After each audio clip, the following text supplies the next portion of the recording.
मंदिर सजने लगे हैं। नटखट कान्हा का जन्मदिन जो आने वाला है, जिसे हम जन्मोत्सव के तौर पर, जन्माष्टमी के तौर पर मनाते हैं। और ऐसे में इस बार कौन से संयोग हैं, चूँकि कन्फ्यूज़न भी है कि 15 को बनाएं या 16 को बनाएं, ये तमाम जवाब आज इस पॉडकास्ट के एपिसोड में मिलने जा रहा है। वजह है, खुद हमारे साथ स्टूडियो में मौजूद है ज्योतिषाचार्य नितिशा मल्होत्रा। बहुत स्वागत आपका। जय श्री कृष्णा। जय श्री कृष्णा। राधे राधे जी, राधे राधे। हाँ, क्योंकि राधे आप बोलेंगे तो कान्हा तक जल्दी आवाज़ पहुँचेगी। तो जाहिर तौर पर अब जन्मोत्सव की तैयारियां हो रही हैं, तो ये बताइए कि सबसे पहले तो बनाया कब जाए, 15 या 16? पूरा भारत ही वृंदावन बनने वाला है। बिल्कुल। तो पहले तो मैं ये बहुत क्लियर कर दूं कि जो अष्टमी तिथि है वो 16 को मिल रही है, इसलिए हम लोग 16 को ही जन्माष्टमी मना रहे हैं।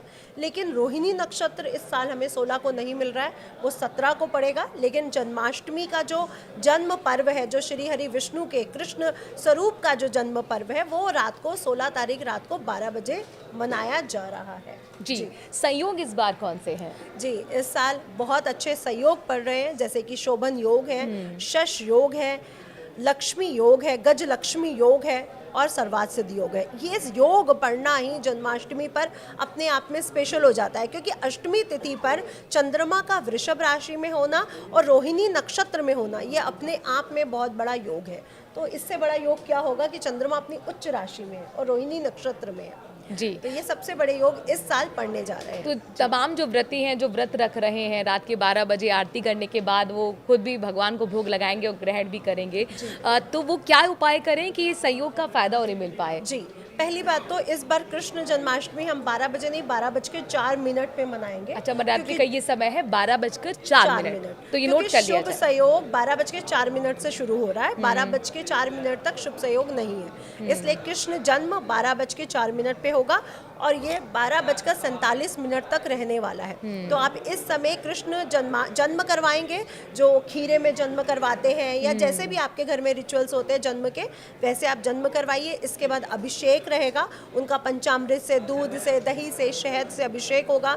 इसके बाद उनको सुंदर सुशोभित सजाया जाएगा, नए वस्त्र पहनाए जाएंगे, इत्र लगाया जाएगा, चंदन, मोर मुकुट पहनाया जाएगा। अब पूरा सजाने के बाद अब उनको झूले में बिठाया जाएगा और झूला झुलाना आज के दिन बहुत स्पेशल माना जाता है। कहते हैं जितना हम ठाकुर जी को झूला झुलाते हैं उतना हमारे जीवन से जो कठिनाइयां हैं, जो दुख है, दरिद्रता है, वो दूर हो जाती है। इसलिए सभी जातक जो भी इस पॉडकास्ट को देख रहा है, ठाकुर जी को झूला झुलाने मंदिरों में जरूर जाएं। जी, और ये सिर्फ जन्माष्टमी अच्छा, ये इसका भी कोई काउंटिंग है कि जैसे 11, 16 कुछ जी इस तरह से? बिल्कुल, 11 या 16 तो कम से कम होना ही चाहिए अगर आप झूला झुला रहे हैं। और एक विशेष उपाय आपको मनुराज जी बताती हूँ। मोर पंख कान्हा जी को बहुत प्रिय है, बांसुरी कान्हा जी को बहुत प्रिय है। अगर आपके पास धन की स्थिति कमजोर है तो एक मोर पंख उन्हें चढ़ा के, या बहुत से आप चढ़ा सकते हैं, पंडित जी से एक मोर पंख मांग लीजिए और उस मोर पंख को अपने घर की तिजोरी में रखिए। देखिए आपके घर में धन की स्थिति स्ट्रांग होगी, चाहे आपके बैंक बैलेंस बढ़ जाए, लेकिन तिजोरी में होने की वजह से आपका बैंक बैलेंस बढ़ेगा। दूसरा, हमारे जीवन में अगर कठिनाइयां आ रही हैं, जब भगवान कृष्ण बांसुरी बजाते थे ना, तो सभी मोहमुग्ध हो जाते थे और ग्रह भी सारे मोहमुग्ध हो जाते थे। तो जब वो कृष्ण बांसुरी बजाते ना, तो ग्रह भी मोहमुग्ध हो जाते हैं। तो उनको एक बांसुरी जरूर गिफ्ट करिए जो बजती हो, लेकिन आपको चेक नहीं करनी है, झूठी नहीं करनी है। वो जैसे ही उनको चढ़ेगी, क्योंकि वो सबसे पहले बांसुरी की तरफ भागेंगे ठाकुर जी, वो जैसे ही चढ़ेगी वो वैसे ही बजाएंगे और आपके सारे ग्रह शांत हो जाएंगे।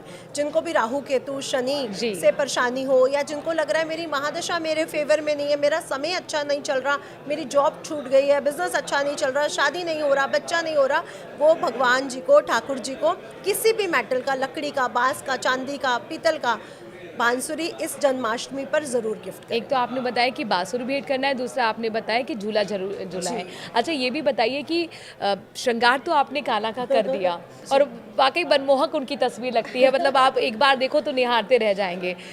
लेकिन पूजा की विधि क्या रहने वाली है और कैसे करें पूजा की तैयारी? तो कृष्ण जन्माष्टमी है, पूजा की तैयारी में अगर हम थाल सजा रहे हैं तो पंचामृत जरूर होना चाहिए, दूध, दही, शहद, शक्कर और गंगा जल जरूर होना चाहिए। तुलसी पत्र, हाँ, जी। तुलसी पत्र तो बिल्कुल नहीं भूलना, क्योंकि पूजा ही शालिग्राम ठाकुर जी की होने जा रही है।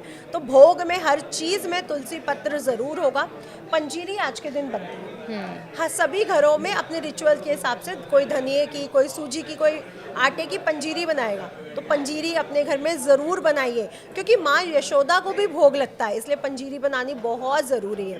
कई लोग गुड़ और जीरे का कुछ बनाते हैं कि एक प्रेग्नेंट महिला जब बच्चे को जन्म देती है तो ये ताकत देता है, तो जो कतली भी- कहते हैं हाँ हमारे जी। साइड उसे तो जो और भी मथुरा आपके- वृंदावन में बहुत फेमस है हाँ, उधर। तो जो भी आपके घरों में जो मेवे की rituals- कतली बनती है मेवे ऐसे और में। गुड़ की, जी। राइट।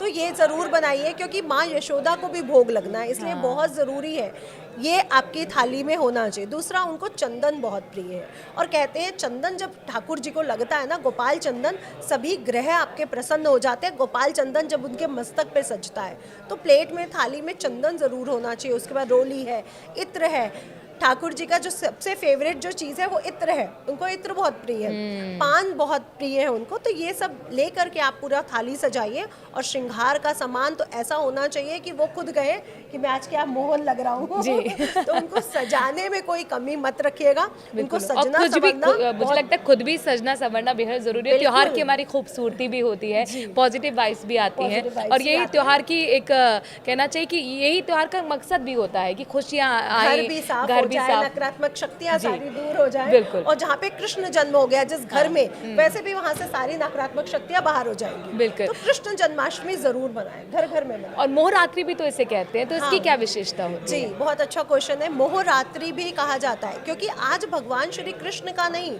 उनके साथ योग माया भी प्रकट हुई थी। जैसे कि हम जानते हैं कि योग माया प्रकट हुई पहले, सभी मोह में आकर के, योग के माया में आकर के सभी सैनिक भी सो गए। कंस का पूरा, कहते हैं ना, पूरा उनका महल सो गया। और उन्होंने उनके पिता ने कान्हा जी को यशोदा मैया के पास पहुंचा दिया। वहाँ से वो योग माया को लेकर के आए और जैसे ही कंस ने उन्हें अपने हाथ में लिया, वो उनके हाथ से निकल के उन्होंने बोला कि तेरा वध करने वाला तो जन्म ले चुका है। जी। तो कृष्ण जन्माष्टमी इसलिए स्पेशल है, जैसे आप कहते हैं नवरात्रि स्पेशल है, होली की रात बड़ी स्पेशल है, दिवाली की रात बहुत स्पेशल है।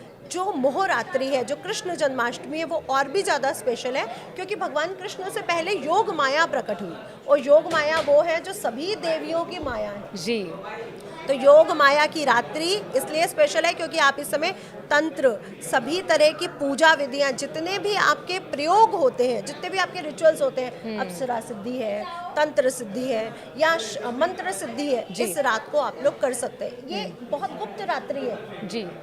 इसको इसीलिए सोशल मीडिया पर इतना नहीं बोला जाता। ये इतनी स्पेशल रात्रि है कि सभी 10 महाशक्तियों में, पूरे वृंदावन में, निधिवन में सभी प्रकार के जो सिद्धियां होती है, मंत्र सिद्धि है, उसका प्रयोग किया जाता है। अच्छा, तो फिर कौन सा मंत्र हमें जाप करना चाहिए? जी, ये बहुत अच्छा क्वेश्चन है कि हम कौन सा मंत्र करें।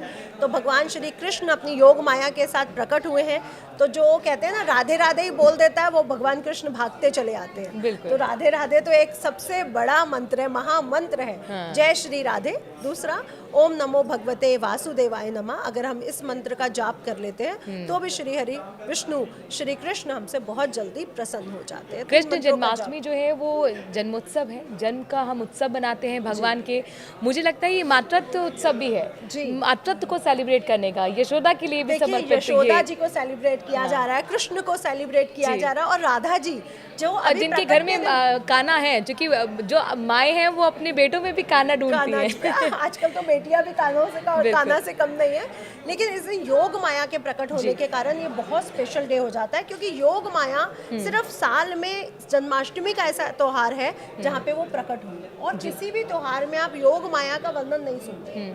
और योग माया वो शक्ति है जो पूरी तरह से दुनिया को मोह माया में रखने वाली है, इसलिए इस रात्रि को मोह माया का मोह रात्रि भी कहा गया है। बहुत बहुत शुक्रिया इसके मायने हमें समझाने के लिए और उपाय भी बताने के लिए। तो आज अभी इसी एपिसोड में इतना ही। बाकी खबरों के लिए बने रहिए न्यूज़ 18 के साथ।